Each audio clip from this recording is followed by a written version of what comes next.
Okay, so I've reassembled it. Not real sure what that's worth, but it's assembled. I think this pushes back and forth. I don't know.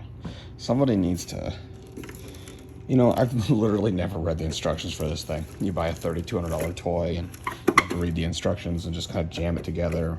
But like it shouldn't, the thing shouldn't be hard. So, you know, this, it moves pretty freely. I think when I hook it up to power, there's a motor in here. Yeah, there's a motor you can see through the plastic.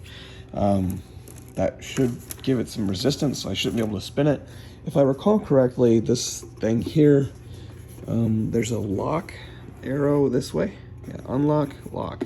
But I'm clear over here. Why? But this moves really easy. It also pushes in. That spring's in there, that piece is in there. I don't know how this is supposed to work. I don't know if it's broken. I don't know.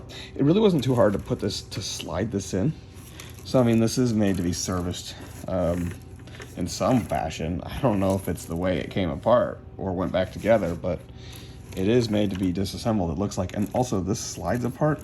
But, so that non-square piece, like in here, that this slots into, it was all rounded out, and so you could actually slide this part of the roller away from this part of the roller.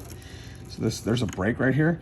So I guess you could maybe buy replacements, which probably is a good thing, because I can imagine this becoming a consumable over time. Like, this is already screwed up. You know, I think I would consider this a consumable thing. So it's good that it's replaceable, but I don't know if the piece that it's on is durable enough to, maybe it all gets, I don't know. I'll have to look.